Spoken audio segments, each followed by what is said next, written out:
Welcome to On the Corner of Main Street, presented by Plaza Hotel and Casino in downtown Las Vegas. Here is Plaza CEO Jonathan Jossel, Russell Aaron, Gary Vickery, and I'm your host, Lisa Melmed.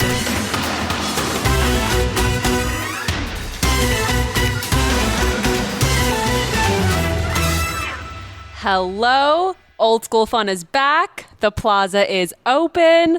How is everybody doing today? Love the enthusiasm. You're right. Old School Fun is back, and it has been a week, and a very good week at that. I want to say primarily thank you to our team. Thank you to the team that's been here every day. It was definitely not 100% normal coming back, and for people to come back and to mask up and to sanitize up and to lather up their hands and get back to work was great to see, and everybody did a great job. I think the new normal is getting good feedback on your social distancing, and we've received a lot of that. People grateful for the steps we've taken and how seriously we've taken it, and it's been slow, it's been steady, it's been a little better than I expected, which is wonderful. It's much better than being closed. It gives us something to build on and to ramp up to, and it's been a great week. I feel pretty lucky with the team we have that everyone's done their part, and so thank you, Lisa, thank you, Gary. And to the entire team, thank you, everyone, for the hard work that's gotten us through a difficult time, and we survived it. Somebody wrote, some nasty things were said on social media about places not surviving it, and I feel lucky that we did. So we're back, and we're building, and things are looking very much up. So much so that Oscars will be opening next Thursday, which I'm very June excited 18th. about. June 18th. Yeah, you're right. Sorry, I have to say the actual date. June 18th. 5 p.m. Join me for a martini and Oscars. Our table games have ramped up. We now have all of our games back, with the exception of craps, which was a little bit of a mess in terms of getting reopened. So we're working on that. And we do have electronic craps. We do have electronic craps. Thank you. Not the same, but an option. We do have our single zero roulette moved into the main pit, which is a big deal because I think everybody always said, well, we want to play that, but the party pit's only nighttime, so that's been there since yesterday, and a lot of great feedback on the single zero roulette already. We had some people from the Strip yesterday that I met that came down to play it, and we have a new Mexican restaurant. Zabas has not come back from the pandemic, but we have a new Mexican restaurant in the same location, and it is delicious. I just had it for lunch. It's delish. The Oscars chef created a Mexican concept. We hired a great team, and I encourage everybody to come and try the new Mexican concept at the Plaza because it is delicious. Yeah, so that means everything will be open at the Plaza by June 18th. So the pool's open daily. All of our restaurants are open, so it's definitely very exciting. And I know from a team member perspective, just talking to all the team members coming on the property over the last week, everybody is really excited to be back on board and ready to get back to work, even if, a couple extra times washing their hands and a couple extra masks, but everybody's definitely excited to be here. Yeah, and along those lines of everything's back, one thing that I've become known for are my fireworks, and we will be doing July 4th fireworks. Yeah. Is that breaking news? Is that breaking news? I haven't heard that before. Yeah, it's happening. It's happening. Breaking news. The event obviously won't be the event up at the pool, but it will shut down Main Street. Everyone will come out, watch fireworks if they wish to. It's celebrate July 4th as we should. So I couldn't give up an opportunity to celebrate with fireworks, and that's kind of what I'm thinking of as our, I don't want to say grand reopening because I don't think you have a grand reopening from a pandemic, but it'll be the first full month of having all of our hotel rooms back, having Oscars fully open, Hash House not on restricted hours, all of the craps and carnival games back. We're getting more experience with cleaning chips, cleaning cards. So that's something we're working on. But by July, we'll have all of our table games and carnival games back open. So that'll be the first. We'll have our comedy club coming back in July. Yeah. So we will be slowly but surely ramping up. And that feels like the time when we'll be almost back to... That's also breaking news, comedy coming back in July. Yes.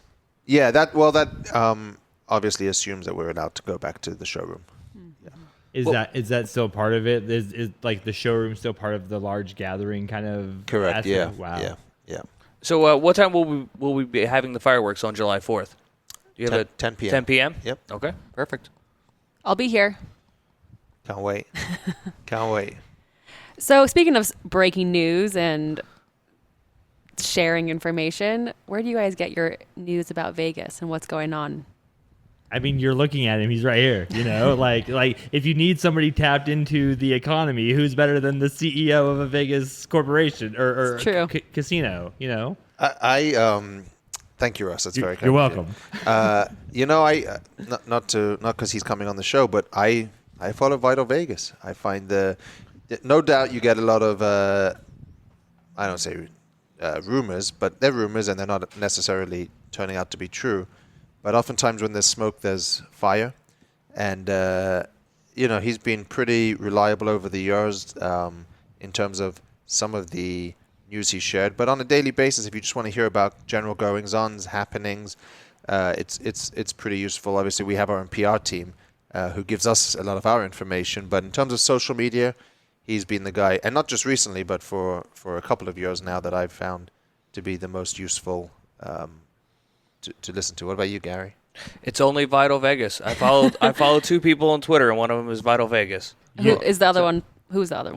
It's Plaza Hotel Casino. What about Occoms? Yeah, what about Occoms? I have a Twitter, man. Lisa's got a Twitter. You can tweet the CEO, by the way. You should at least have 6. I just reactivated my Twitter for the first time in 10 years, okay? So give me some time to catch up. What's your handle so we can follow you? G Vickery. He's just going to be talking about the Philadelphia Eagles. I don't want to follow that. We are joined today by a lover of all things Las Vegas, Scott Roeben, a.k.a. Vital Vegas. Welcome to On the Corner of Main Street. Oh, my God. You have no idea how excited I am to be here. By far, my favorite casino podcast in the world. Ooh. I love this. We're world famous famous now. I love it. And I'm honored to be here. I love listening. The minute it goes live, I jump on it and listen to get all the inside scoop. Everybody should do it, but I'm glad not everybody's doing it because not everybody would do it this well or as seriously. And quite often, I'm pretty sure even if casinos did it, they wouldn't have the CEO on their podcast. So that's very special as well. Are you listening on Spotify or iTunes? Because, I have to report numbers, and, the guy who wants numbers is right there. So iTunes or Spotify? It is iTunes. All right, good to know. That's where I like to listen to them, too. It is a very select group of podcasts that I listen to, many about Vegas, and it is on the short list. So I didn't ask you if I could give you compliments, but I'm pretty sure it's okay. But I genuinely like it and enjoy it. I would be on whether I liked it or not because I like attention. But I just think you do a great job. It's consistently informative. There's a lot of transparency, and everybody's very real. But to Jonathan's credit, he is on here sharing stuff that typically, if you ask anybody in the hotel business that kind of question, they'll say no comment. It's insights into the business, especially during a very tricky time to be that transparent. But I just really enjoy it and wanted to say that up front. Thank you, Scott. I appreciate that. That's nice. And that's why we did it, to be transparent, to share. And also, like you said, more people should do it. Share the information because people actually appreciate it. The amount of people that write back and say, wow, I learned something new, or I want to come check out this or that you talked about. Everyone should be doing it. I absolutely agree. I want to ask you a question to start this off, because Lisa introduced you as a lover of all things Vegas, which I don't know where you came up with that, but I like it. Lover of all things Vegas. That's my new tagline. Thank you. I pulled it from your website. Oh, it was on your website? I'm a genius. Why, how, when did you become a lover of all things Vegas? So it's a long story. I'll give you the shortened version. I was living in L.A. I was a failed screenwriter. I was working at the Writers Guild of America. My sister moved to Vegas and pumped out probably 9 or 10 kids. I've lost track at this point. So I came to visit her. I had stopped at one point going from east to west and stopped at the Stardust, my first casino. But when I visited my sister, I realized how much I loved everything about it, including the weather. And a lot of people have challenges with that, but I kind of liked it. And so I moved, and then it was just a love affair from then on. When was this? What year was this? You just mentioned the Stardust. I have it in my phone. It's probably 20 years ago now. Was when I first visited, and then probably 15 or 16 I've been living here. And I started doing some copywriting for LasVegas.com. I did the blog for Caesars and ended up doing Vital Vegas after that. Thank you for asking. Do you remember the first time you met Jonathan? He was probably slagging me off about the Las Vegas club. Would be my recollection. No, Ooh. I don't remember. But I don't remember that first interaction or what it. I tend maybe to a meet better people. question. Maybe a better question though is really when did you fall in love with downtown? Why downtown? I mean, you love the city and everything, but you got a special focus on downtown. I'm a downtown guy, obviously, and I can tell my story of why I'm downtown. But for you, what was the moment when you're like, yeah, this downtown's got something special? Yeah, I'd be curious about yours too, but I guess I'd go with I'm cheap, so that I like the value. You know, that's the focus. I'm not a big show person, and people always ask like, what do you like more, the Strip or downtown? I'm like, it's not about liking one more. It's just what are you more into? Are you more into gambling than Cirque? Yeah. Yes, I'm more into gambling. Are you more into less expensive drinks, or are you more into lavish pools? You know, there are decent pools downtown, but it's not a showcase for pool experiences, really. It's not day club, nightclub. That kind of stuff is just stuff I don't like. It's changing as I point across the street yes, here. across the street, it will be very pool focused. But it really comes down to, I like downtown. It's one of the reasons I got a job down here at Fremont Street Experience. I'm not working there anymore, but that was one of the reasons that I got that gig, was because I love a lot about it. I'm lazy. If I want to walk to a different casino, I don't want to have to call an Uber. I want to fall out of You don't want to Fort have to Queens, walk a and I want to block or be in the whatever, D. yeah. Right. And if I'm in the Golden Gate and I want to drunkenly stumble across the street to Plaza, which I've done occasionally, I don't want to have to travel. I like how everything's compact, and I don't miss the things that downtown doesn't have. Essentially, is a lot of that stuff is just not the part of Vegas that's my favorite part, and downtown has a lot of my favorite parts. So that's really it. I would even like to add that, so I grew up north in Reno, and so same thing. They don't have shows or cirques, and they don't have water fountains out front and escalators getting you into a mall. It was really just casino and like gambling and having a lot of fun, and that's why I like coming downtown. Is I don't recognize having to stand in line and go into a thing. I want to roll in, get my drink, and cash in my check, get my drink tokens, and go have a good night. And Exactly. Maybe lose $100 in single zero roulette. That's all I'm saying. But that $100, rather than going in 5 minutes, you can go an hour. Yeah. So I want to do more of the things I love. So I come downtown to do that, because that same $100 bill for drinking, eating, and gambling is I would say double the value Scott, in a lot of cases. let me say, I always thought that maybe you just gambled and drank because it was like part of Vital Vegas's like getting out and exploring Part of things. his brand. But I'm starting to believe that you might actually really be into these things. Like you might do it actually more for fun than you do it for the blog, and the blog's like a byproduct of your degeneracy, which I like. Oh, well, thank you. And now I am a full-time blogger. I have left Fremont Street Experience. It was a great job. That's the way I've gotten to know a lot of folks downtown. And that might have even been the context of our meeting. It's kind of hanging out down here, and it's all, I wouldn't say a big happy family, but it's certainly a family. But now I'm doing this full time, so I will be stirring up. Hold on. We'll get back to how I'll tell everyone how we met, because I do know. Oh. But do you gamble and drink because it's good for the blog, or do you do it because Scott likes to gamble and drink? The only there are things I do for the blog. So when I go to a show that I wouldn't typically go to, I'm doing that so that I can share my opinions. For the most part, my life is gambling, eating, and drinking.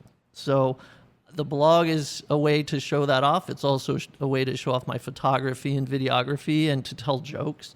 But for the most part, the blog isn't driving anything. It's a sharing of my experiences so that other people can enjoy the things that I enjoy. I want to point them toward the things I like. I want to steer them away from the stuff that's a waste of money or time.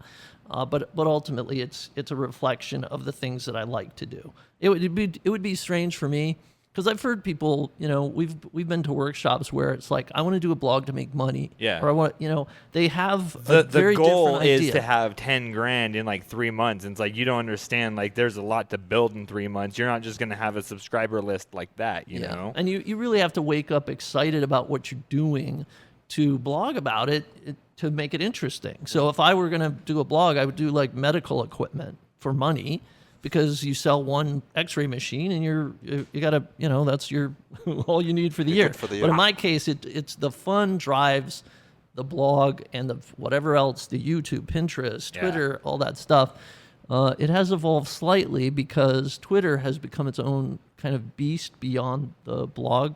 But I genuinely like the casino culture, and I genuinely like gambling and drinking. I have to eat in between to survive, to be able to do those other things, but it's really a gambling and drinking driven. Were you? Here's how we'll figure out whether you have a problem or not. Were you having withdrawal symptoms during the pandemic for gambling and drinking? Well, I will answer cautiously because I've been accused of having a gambling and drinking problem. And in my world, had I had that really kind of frenzied withdrawal, I feel like that would be confirming that I missed it a lot. I missed this. I missed human interaction, talking to friends, drinking with friends. But you can gamble online. So if you have a hankering for gambling, if that's your thing and you can't stand to not gamble, you probably do have a gambling problem. Scott, I got a quote for you. Yes. It's a very famous soccer player. I'll tailor it a little bit for you, but this should be your tagline. I spent all my money on gambling and drinking. The rest I squandered. There's exactly right. There's your quote. Yeah, that's if that's all the only way I spend my money, I'm good. But yeah, I missed it a lot. I missed the sounds. I missed the smells. And one of the things that came up during that shutdown was I started missing the things I hate. That's how I knew it was bad, because all the things that I complain about, resort fees and CNF charges and venue fees, paper straws, cigar smoke, I cannot wait to smell a cigar in a casino. I don't know what happened, and I'm sure it'll pass, but all those things I have hated, I truly missed, and it was just so great to just step back into a casino again and have the lights and the noise and the drunken idiots at the end of the bar, loud talking, like all that stuff. I truly missed. And since we've been open just over a week now, you've been out every night to a different casino. Your first one, you were at the opening downtown, I assume. Yep. And then you just bounced around from there, basically. Yeah, at 12:01, I had a major medical episode. I was in the emergency room that morning from about midnight till 5 in the morning.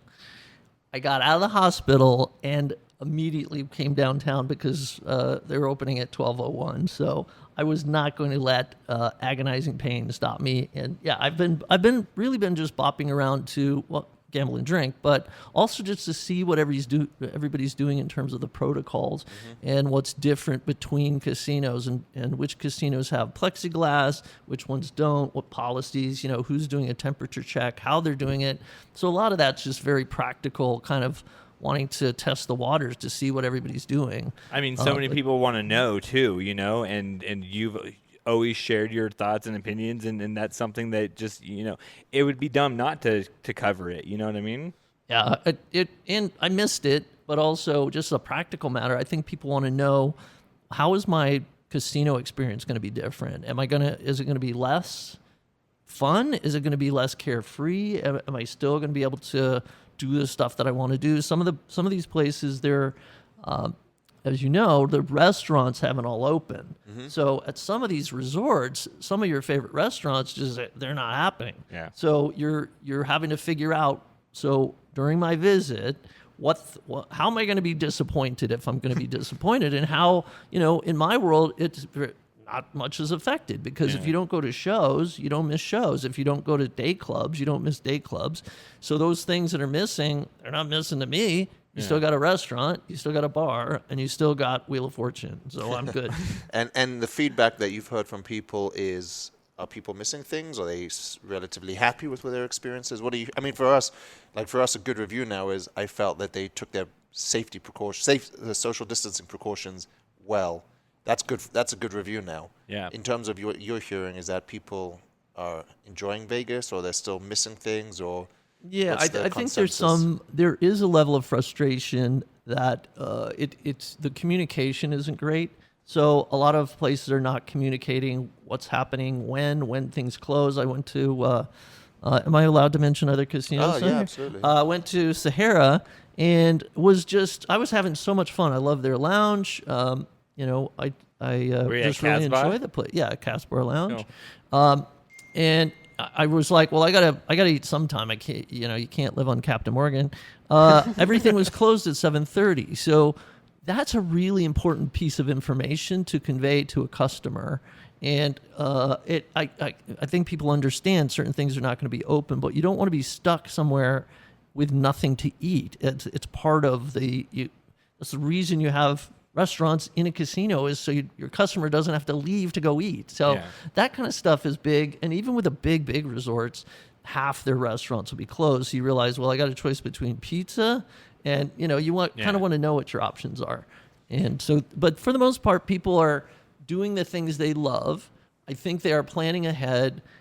It's a lot of people have a lot of opinions, even though they haven't been here yet. So Absolutely. they're speaking to. By the way, you don't need to qualify that. Just a lot of people have a lot of opinions. It's true, but they're jumping to conclusions about what their experience is going to be like before they sit down to do it. A lot of people are just like, I'm not coming back while casino employees have masks. That's just a straight up. I'm not coming back. It's not about safety. It's just that's not the Vegas I know. And I'm like, it's 2 minutes to adjust, and you're having just as much fun. Yeah. And you're joking about the masks. It's part of the experience now. Go find a dealer or a bartender or somebody and just chat them up about it. And to me, it adds to the experience. You get to know people because like they're wearing a face mask that identifies who they are. They have like a football team or they have something like that, and you get to bond over something like that. Use it as a conversation piece, not a thing to say I don't want to do it because of it. Yeah, I mean the biggest downside of masks, I think, is it's just this little nagging reminder that something's happening, that you should be concerned about, and that's probably not bad. But that's not the Vegas experience. The Vegas experience is carefree. I'm going to do stuff I'm going to hook up with a stranger. I'm going to commingle. I'm going to, there's a lot of stuff that you just don't want to be reminded about it. But I think at this point, you got to kind of be a little careful. And it's a good little reminder of like, be carefree, but not completely, like no recklessness. We don't need that kind of stigma attached to Vegas. Absolutely. I was hoping we could stay away from coronavirus and pandemics and shutdowns because everyone's beaten that story to a pulp at this point. I mean, the show? Well, no, I mean, I knew Just we in were general. going to stay away from it forever, but I don't want to talk about it for the full. No, I for the agree. for But the full it's show. I mean, definitely it is derailed all the normal conversation. And I'm actually concerned by that because in my blog, I don't want to be doing posts about that every time I'm doing a post, and I don't want to tweet about that anymore because it's a cluster. And everyone thinks they're an epidemiologist at this point. No one even knew what an epidemiologist was 4 months ago, and now everyone's one of them. Yes, an expert in. Yeah, in, like in you the said, field. it's a lot of opinions, and in the social media world, it has become the overriding conversation, and it ain't fun. I think the ultimate thing that's worth talking about, not right now, but long term, is how long will we be having these conversations for? How long is it going to be a part of our lives? Is it 6 months? Is it 4 years? You hear all different things from different experts, and that's the scary / interesting part of this, is how long will people still be talking about plexiglass and masks and sanitizer and potentially other spikes and things like that. That's the part that I'm. Is that a concern that you have? Is that something you watch every day, Jonathan? I mean, obviously you watch the news and it's business and stuff, but I mean, you have a vested interest in keeping people having fun in here. So, Right. Is that something that you're focusing on every day now? I wouldn't say focusing on every day because it's somewhat out of my control, but we are talking about it. Yeah. I mean, it's definitely a part of our daily conversations of, is this a 6 month thing? How long are we going to have to test people for? How long is all these protocols going to be in place for? Is it, no one really knows. That's the truth. And then you look at, I was in a meeting yesterday and one guy told me he thinks it's a 3 to 4 year problem in terms of solving for it. So that conversation is just, scary and a little crazy because you don't want to be having those conversations. like Scott said, we are here as hotel and casinos to provide escape, fun, and holidays. Yeah, and in my world, it's odd because you want to move on and talk about other things, but I've actually taken heat that it's like, why are you posting pictures of the Bellagio Conservatory in the middle of a pandemic? So it's almost like you want to move on and you want to talk about the normal stuff, but everything seems trivial to a lot of people. Yeah. I don't care. I'm just going to do what I do. I'm still going to talk. I'm still going to share pictures of Wheel of Fortune. It's just me and the machine. I don't need to mask with the machine, so I'm not overly concerned about it. How do you choose what to tweet about or write about, and do you have insiders at different casinos giving you tips? Yeah, whatever stirs up the most. I am sparking conversation. I'm sharing things that I think will be of interest. If you're talking about like how do I decide, like say a rumor, if I share it as opposed to not sharing a rumor, it really is just the only real measurement is, do I think people will find this interesting, and will it provide value? That's my ultimate goal. It's like this show. It's like every blog. It's that priority is, will somebody like it? Will they share it? And will they get value out of it? Do you see yourself as like a news outlet? Well, there's news.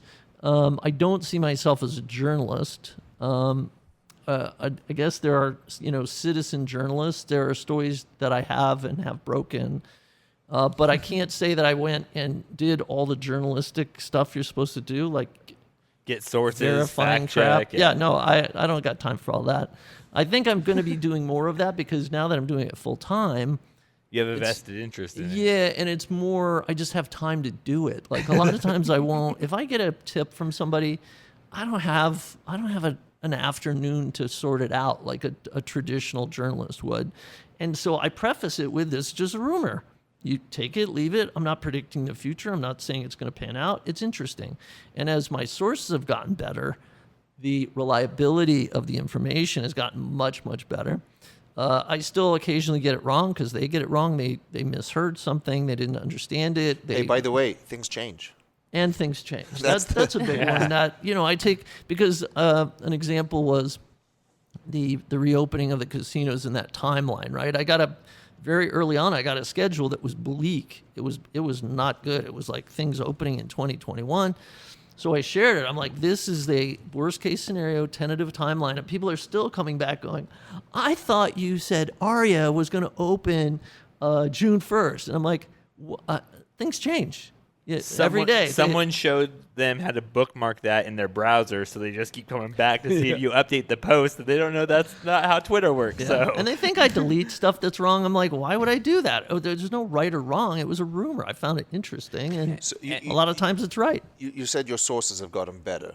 What's interesting about Scott here is a couple of months ago, I had people that I know that I'm friends with being like, do you know this Vital Vegas guy? And they're major casino guys and on the Strip and other properties, and they're all following him. People know who you are, taking interest in him. And do they reach out to you and say like, "Hey, I can share information with you"? I was just thinking that. Or do you reach out to people and be like, "Hey, I'm wondering like if this is a thing"? Yeah, there are go-to people at all the companies. There are occasionally people surprisingly high up in these companies who do reach out. They tend to do it through representatives because with public companies, you can't be like feeding information that could affect the stock market. Mm-hmm. And I was just on Fox Business News, as I'm happy to talk about a lot. And the woman, the host of the show said, when you did this post about occupancy on the Strip, the market moved. So that's absolutely horrifying to me. But those folks know that they can't do that, right, because they don't know if I own stock. They don't want to be seen as manipulating the market or influencing analysts, because that's a weird group of people that started following me, financial analysts. But for the most part, it's every level. It is people in housekeeping. It's valets. It's CEOs. It is at every level. It's presidents, vice presidents. occasionally will send me things of interest. Sometimes they're trying to promote something. I tend to not share that unless it's just inherently interesting. But I like this stuff where there were 3 people in a room. Those 3 people knew that casino was being sold, and one of them will contact me. I think it should be horrifying for them, because there's only 3 people in that room, and if somebody's going to get caught, all 3 people are looking at each other going, "Was that you?" Jonathan, do you give tips to Scott? Ooh. I probably have reached. I think that's how. So I knew of you obviously a long time before, back to when the Las Vegas club was being sold, and you had some inside scoop, and it wasn't from me, that's for sure. So I know where that was coming from. But you knew. Yeah, wait, what was the inside scoop? He knew it was being sold. How many people were in that room? He broke the news that it was being sold before there anyone weren't a else lot knew of people in the room. There but weren't many people that knew it was being sold. So he knew it was being sold, but that's okay. I hate when I hear about people getting in trouble, because there are times when I'm like, somebody's really going out on a limb. I can't be responsible for the trouble they get into, but I do tell them, like, are you sure this is okay to share? Because casino sales are a big freaking deal. Like, there's millions of dollars involved. That was 5 years ago, and a lot's changed since then when the Las Vegas club was sold. But to answer your question, I'd probably reach out to Scott with a couple of things. I don't know anything earth-shattering, but yeah, absolutely. Especially if you want him to tell people things that you want to be known. But I guess that does raise the question: when you say you're going to be focusing on your blog, are you going to try and monetize it? Because doesn't that change your ability to do certain things if you're monetizing it? Yes, it will. The financial element will not be tied to any Las Vegas casino. I'll advertise. I'm advertising. Oh, nice. I don't know if there'll be any advertising. But yeah, it'll be. It's all kind of in the NDA phase now. But I'll be doing it full time, and there will be money involved. Are you gonna at least redesign that? I have people. Okay. Okay. Working on. Jonathan, will you share how you first met Scott?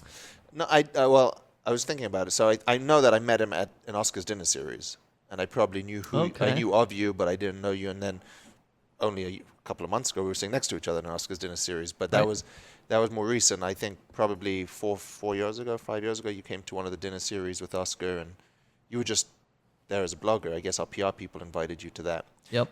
So I think that was my first proper meeting with you. But then I probably reached out to Scott on Twitter and started saying, like, he was probably saying bad things about the Las Vegas club, and it offended me. And I would never say anything negative about anything. But I can honestly, I would never confirm or deny that he's ever sent me anything, because I never reveal a source. Yeah. That is my prime directive is to protect those That's one journalist thing you do. That's true, and probably more than a journalist would, because a journalist would push to be like, I can't have you as an anonymous source, and in my world, it's all anonymous unless they say they want it out there, and they almost never say they want it out there. So I value my sources so much. Once you burn them, that source is gone, and it could literally be a VP at a major casino company. I'm not going to burn people that are very helpful, because I have no clue why they share this stuff, to be honest. I think they like to. Yeah, why are they? I think they like to stir stuff up too. I think they like when stories get traction in other media outlets, because now the media watches the account so closely. I think they realize it's a good way to disseminate information, good, bad, other. There have been disgruntled employees. I always have to be careful about that, because you never really know what the agenda is, because I'm not vetting these folks. I'm just like, just hey, reporting it. Yeah. So, do you have like a favorite story or tweet that you've had the most engagement or retweets or? Yeah, I mean, they're just like in the history of the blog itself. I would have to say it was probably when that couple was arrested on the high roller observation wheel. Yeah, that one was funny, and it was sexy, and it was sad, because it ultimately ended very badly for the guy. He was actually robbed and killed. Remind me what happened? What? So the couple was arrested for attempting lewd acts. They would have gotten away with the sexual acts if they hadn't been smoking. They told them multiple times to stop smoking because it's a hazard. So now security's involved, and now they're watching as people are starting to be sexual. So that was the more salacious element of the story, which I played up, of course. So they're arrested. They find out that the woman is not the man's. They're not together. The man was in Vegas to get married to another woman, was hooking up on the high roller. Wow. They then go back to their lives. He got back with his fiance, who was a stripper. He goes to the club. They go on TV and make money, $4,000 for being on a TV show about this incident. Guys from the club rob and murder him. So right up to the murder part, it was a hilarious story. The reason it was so great was a year before, I had written an article, How to Have Sex on the High Roller. So when that happened, international publications, everybody was covering the story because it was interesting, but not everybody had a story a year before saying how to have sex and not get caught on the high roller. So that one, as far as most memorable, that was it. I'm kind of known for more kind of jumping on stuff that's like people being nickeled and dimed, fees and things. I'm finding them. People share them with me all the time. I broke the story about the COVID fee at a couple of the restaurants. What is Those that? kind of stories. It's a 4% charge. Mona Me, Gabby, and Joe's Seafood, one of my favorite Which you restaurants. like? Yeah, I was going to say. But it's an optional fee. But those are the kind of stories that get people riled up. This time, What is the fee? What is it for? it's COVID-19. But who gets the money? The virus? restaurant For what? gets it for just help. It's like a help a brother out fee. Like we got 50% occupancy in our restaurant. 4% isn't going to, wipe you out. So just give us the 4%. If you want to take it off the bill, we'll do that too. So it's not a gratuity. It's just profit for the restaurant. Yep. It's just a little surcharge to acknowledge that it's hard to make money right now. usually. Is that what And they told you you're when at you reached out to 50%. them about what it is? Yeah, no, they had it right spelled out. It's on the check. It's on the menu. It's on the website. It's everywhere. They're very transparent. It's optional. You can have it removed. But it's What did those your kind- followers think of that? What if you're what? What did your followers think of that? Well, I did it a little bit differently than I normally do because I like getting people whipped up. Because if they get mad, they'll complain and the fees go away. Things actually change if you get people mad. In this case, I said it's optional. No need to get whipped up. I would actually do the 4% because I love Joe's and I love Mona Me Gabby. I would do it. But people have the option to not do it. So when I frame it differently, that I don't call myself an influencer, but I can influence the level of outrage. If I'm outraged, people tend to get outraged. And if I'm saying, look, optional, 4%, you might even want to do it, then it's like, well, I don't like fees, but okay. So they trust my opinion, I think, but it's just over time you build trust, and they trust that they don't need to be outraged about it. So it landed very differently than a CNF charge or a resort. People are still mad about resort fees. So those kind of stories are the typical ones that I am known for and that I remember. But there've been so many now. One of the biggest stories in the history of the blog was when I found out MGM was going to replace those service bartenders with cocktail making machines. When I broke that one, it just went through the roof. It's by far one of the most popular stories in the blog. Do you have a schedule of posts, or how do you just tweet as soon as you get the info?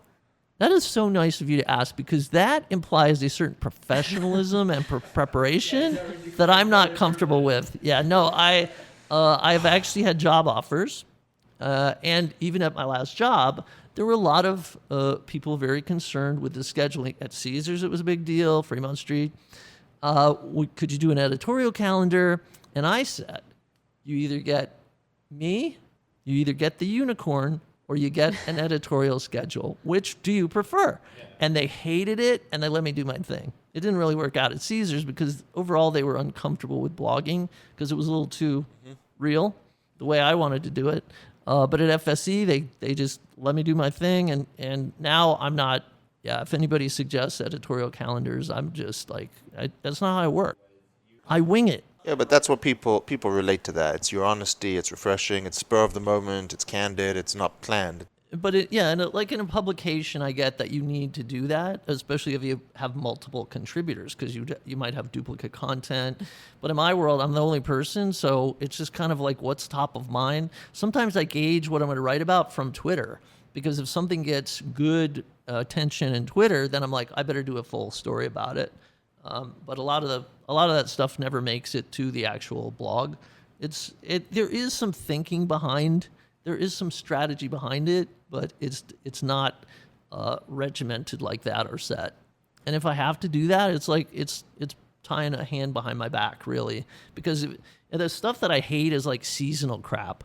Like, I'm not writing a St. Patty's Day anything. I'm not doing a New Year's Eve anything unless it's 10 ways to have sex in a high roller on New Year's Eve. Like, I'll do that kind of stuff, but that's the kind of corporate crap. It's just white noise. So I'm very much against white noise. I'm going to do a twist on something. I'm going to do kind of something unexpected, and it's hard to do for me. I don't know, something funny today, if I put it out, schedule it out 2 weeks from now, I wake up that day, I'm like, there's nothing, I don't see the humor in it. So I have to kind of get it out. I have to get it out of me. And it tends to work. There's probably better ways to do it, but I just have no time for that. I don't, my brain doesn't function that way. It's all one side of the brain. It's not the professional, mature side. What do you think of all the changes happening downtown? So that's a great question, because Circa, of course, is beautiful. I think it's going to be great for downtown. I'm going to personally enjoy it, but I think longtime downtown folks are concerned that if you get something a little fancy down here, maybe even fancier than Golden Nugget, the price of drinks is higher now than it was before the D, right? Yeah. So because you've got really smart business professionals, some of those concerns are just related to the fancier it gets, it's more like the Strip. This is a Strip quality endeavor that people are concerned that the value is going to slip. And I understand business as much as I do fun, which is not very much. But I understand that the difference between an $8 drink and a $12 drink that moves the needle in terms of revenue. Especially if you're having 10 drinks a night. Well, I don't know anybody who would do that, but theoretically. But, I think, and Derek, he has kind of a sensibility that he understands why people come here to begin with. That's his whole business, is understanding your customers just as you understand the customer that's coming in. And so I like the changes, but there's always that kind of nagging feeling of just don't change it too much. And I hear that quite a bit online of like, you like the changes, you like that things are cleaner, you like that things don't smell as much, everything with Fremont East and everything else it's positive, but don't change it too much, because that grittiness is part of it. I'm all for getting rid of some of the buskers, but you don't want to get rid of all the buskers. You want to get rid of the crappy buskers. So you mean we should keep Greyhound to keep the grittiness? Certain grit doesn't add to the experience. that falls into that category. There's just a sensibility of downtown. It's more humble. It just feels more real. And people, you'll walk in and that dealer recognizes you. Try having that happen at these frickin' sprawling resorts. They do a lot of great things really well, but that's something that it can never change about downtown, or downtown is just doomed. It doesn't matter how many canopies and light shows and pretty things you put up. If you don't have that kind of vibe when you come downtown, what's the point? The people, the fact that some of these people have been working downtown for longer than most people have been alive.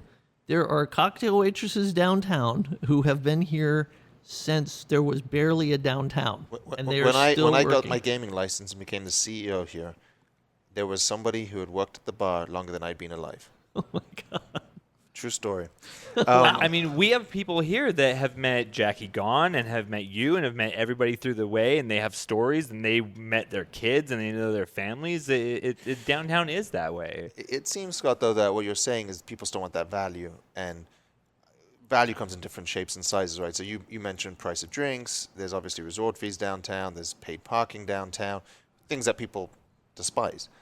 But then there's also, in my mind, if you look at what's happened down here in the last couple of years, let's say the last 4 years, there's been so much improvement in all these places. When I first came here in 2007, what I know was happening was people were coming downtown from the Strip to see the light show, to see the old neon.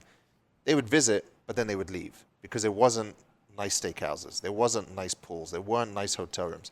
And as all these operators, ourselves included, have invested and done all these things, there has to be a reason for doing that. It can't just be the same business levels you had in 2015, but now you're much nicer. And so I think there's a trade-off between how do you justify the nice restaurants, the huge new hotels across the street, and still give people that value. And I think I don't know that enough people understand the gaming value. You know, do people really understand why single zero roulette's better than double zero roulette? Yep. No. Do people really understand?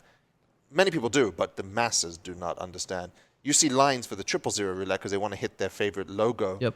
As opposed to, well, single zero roulette's much Yeah. better. Or a lower minimum. That's usually with a triple zero roulette. It's because it's sitting right next to another table with double zero, and the minimums are lower. So and I get into these fights all the time because a recreational player who's here to play roulette 3 hours could not care less how many zeros are on the frickin' table. They don't care about 6, 5, 3 to 2. If you're a professional gambler, go find your best. The typical visitor and people who call them dumb, they don't get it. They don't get that. That's not why they're here.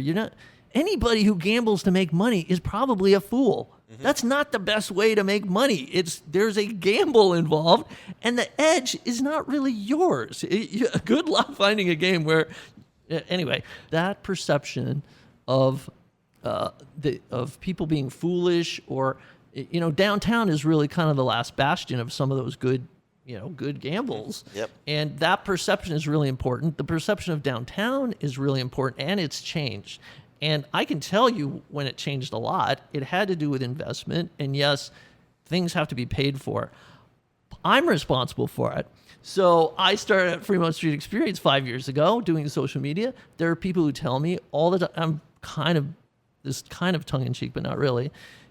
Tony Shea, he probably did a few things. Jonathan, he helped. Everybody helped. But the perception of downtown, it's exactly what you're talking about. They would come down, they would see it or smell it, they would not be happy, and they go right back to the Strip. But the perception, I've helped people understand what there is down here every day, hammering it home of like, this is not the downtown you have known.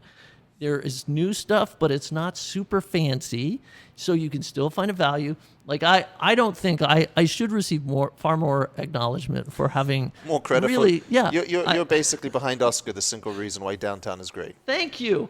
Finally. Hey, Oscar that's recorded. Oscar did a couple of things too, but really, let's talk about my contribution today. Would you run for mayor?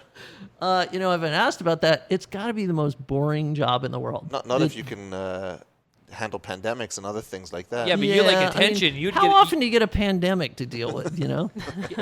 Yeah, that job just ends up like day to day being just awful. From what I can see of like these city council meetings, and it's just like easements and all that junk. I know it's important to you because you've got easements and stuff. It was probably fun when Oscar was here and he was building a downtown with a vision, as opposed to today where you have a downtown and now it's much more logistical easements and approvals and public rights of way and that kind of stuff. So, yeah, they don't.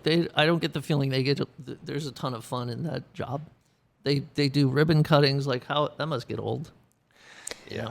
Scott, thank you so much for... Are you wrapping up? No, before you cut Scott... Come on, there's so many more things to talk about. What if... Can we talk about me a little bit? Could everyone just try and keep it down?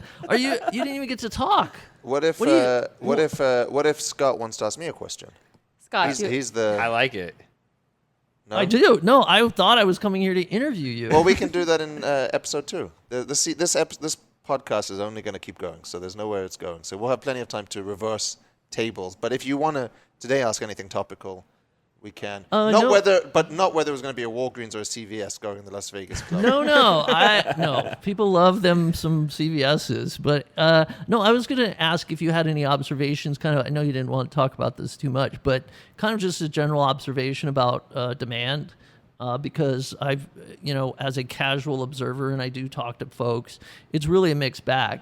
When Vegas reopened, it was definitely, it seemed like a decent demand. A lot of these casinos are opening sooner than expected, but I was just curious for either Plaza or downtown, what are you seeing? Is it bleak? Because Fremont Street has been very slow. I'm a big cheerleader for Vegas. I want to say everything's great and coming back and blah, blah, blah, but the street has been empty.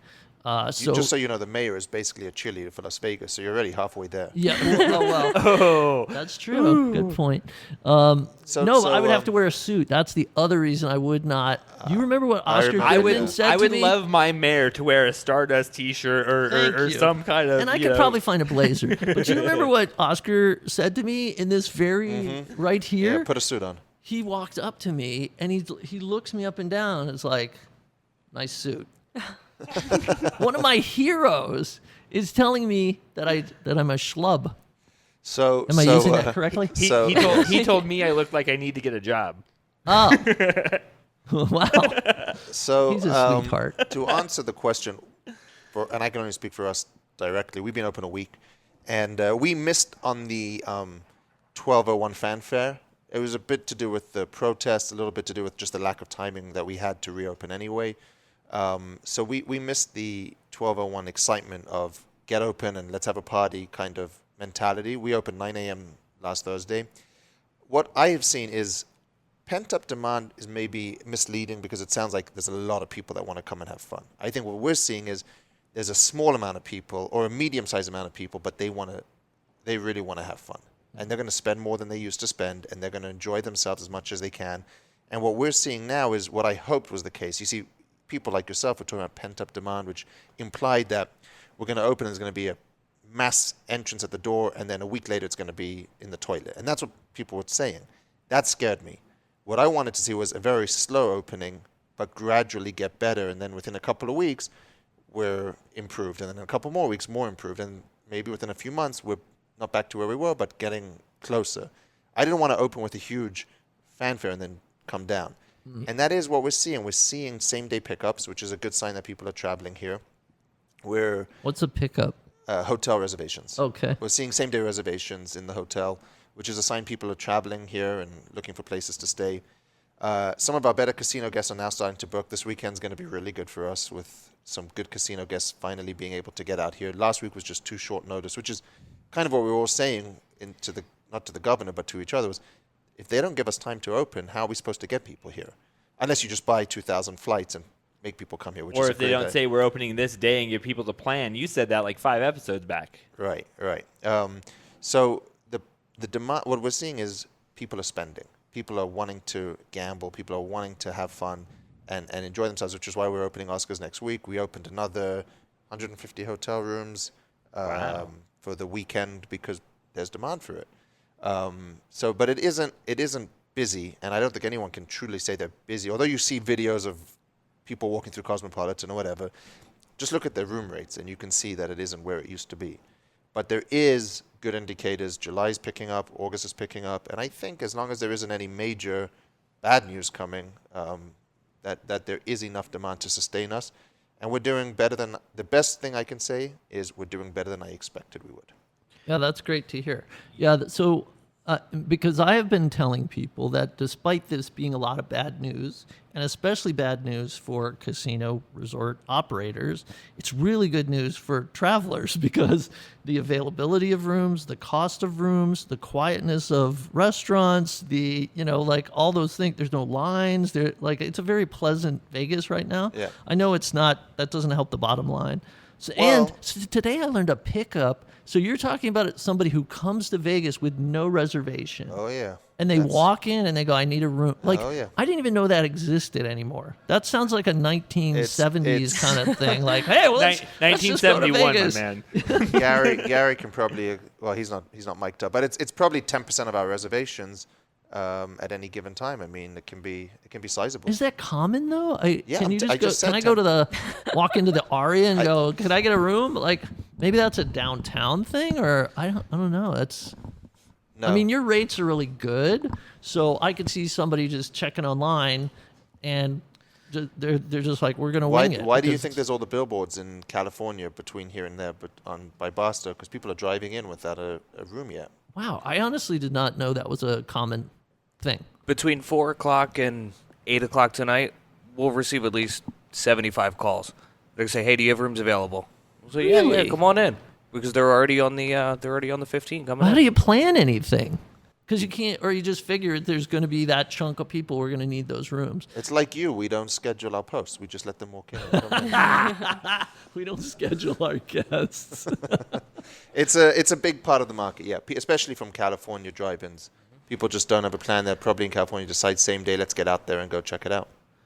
And then you also have locals too, who just want to get out for the night, and they come on downtown and book. I think I would do that more often if I knew that were possible. Because I honestly always just figure you're going to walk in and you're going to waste your time because you're not going to be able to get anything. Well, you think they're sold out? I guess, now? or just, I don't know. It just seems weird to just let people come in and do it for that night. Maybe I'm just really out of touch with, it sounds like yes. So here's a question for you real quick. I know you're kind of wrapping up. So how is it going with like new procedures? Is that adding cost for whatever, turning a room? Are those costs like labor and things like special cleaning agents and those new protocols? Like, is that it? The room rates are lower, but the costs are higher. So yes, but the big thing that's offsetting that is a lot of guests are electing to have no housekeeping service. So we offer housekeeping service, but if they don't want it, which a lot of people are saying they don't want it, then it's they don't want someone to come in their room while they're staying here. Oh, they just don't want anybody in. They don't want someone touching their stuff while they're in here. So that's been a offsetting. But yeah, there's more cleaning expenses. We just bought some new machines, those fogging machines to spray.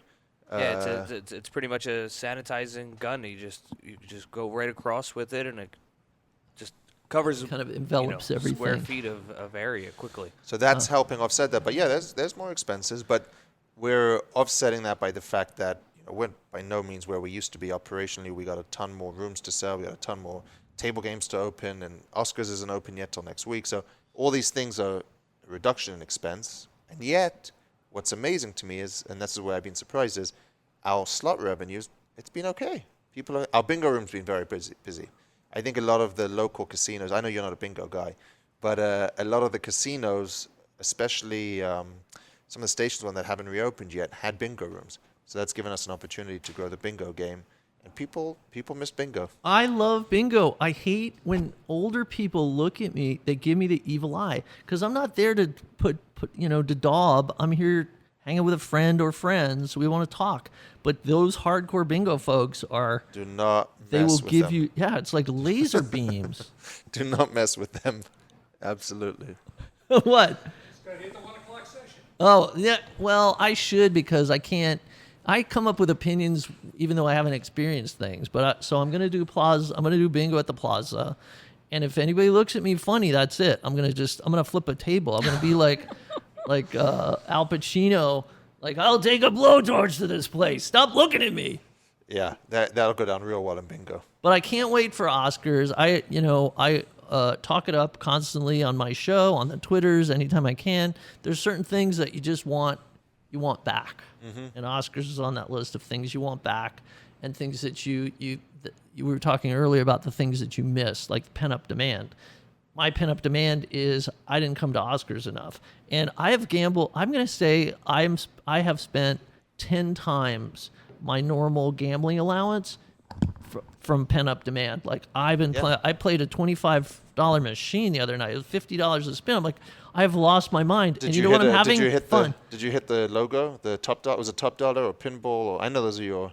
Yeah, those are kind of my go-to. Yeah. It's either Wheel of Fortune, top dollar, pinball. You know those old pinballs are hard to find. If you can find me any for sale, I'd buy them, but there's not many of them. Like with reels and stuff? Not the new ones. The ones that they have at the Cosmo High Limit Room, that old pinball. Yeah. Oh, there's new pinball, but there's not those old bar. Oh, I didn't know there was a difference. But I know when you hit it, you notice. Yeah. Thank you. Thank you so Scott. much. You guys are awesome. I want to come back and be on every episode. Absolutely. I promise not to talk as much next time because there's other smarter people in the room who haven't We gotten to appreciate say you being anything. here. Thank you so much. And you could follow Scott at Vital Vegas on Twitter. Thank you. That is so nice. Thank you for being here on the corner of Main Street. Thank you, Scott. By the way, I don't think this is a corner. There's no what corner are you talking about? There used I know to it's be a on corner Main till Street. Fremont Street blocked it off Oh, when it was a so road. it would. But you weren't on the corner. Those are corners. You're right. You're right. Don't you dare edit this out. I No, I need think this this needs to known. stay. This needs to stay. The corner of Main Street wasn't really because it's a physical corner. It was more a lyric from a song. But we are considering changing. But we're one Main Street, so it must have at one point been a corner. The name is not that easy to translate to social media, so we're looking at a different name anyway, Oh, really? which will make you happy. I kind of like it, but it is the plaza might want to be in the name. The Plaza Pod. Yeah, a Plaza Cast. I don't. I will. I'm Ooh, happy what to else you got? contribute ideas. We need more. But I like it. But it helps if you already think know you're- what it is. It's fine. Take but- some time, do like a John Oliver about the UFC Fight Island piece. That was pretty good when he came up with all the names. If you can come up with that many Plaza Podcast names, I'll be impressed. There's a chance. I have been a professional copywriter, marketing copywriter at different times. My royalties are very reasonable. They involve Captain Morgan and diet when one of these chairs. Lifetime supply of it. Thank you. See you, Scott. Well, that was fun. So what did we learn today, you guys? I learned that Scott likes to talk a lot and has a lot of good insight and has built an incredible brand for himself. I mean, like I said, I think during the podcast, I get people, very influential business people, owners of other major businesses asking, who is this guy? Do you know him? What's his deal? So he's become a relevant player in this town in terms of his brand and his social media access. And kudos to him because he does it, and he does it while having fun. He's doing what he loves, which what could be better? It's one of those things where, he came from a different place, not Vegas. He moved here and adapted to it. And, when you pay attention to your surroundings, how can you not comment on it? And I've personally got to do some things on his blog in the back end, and that's how I know him. And, he's really never done it for the money aspect. It's the money will follow if you're just good at what you do. And it's true.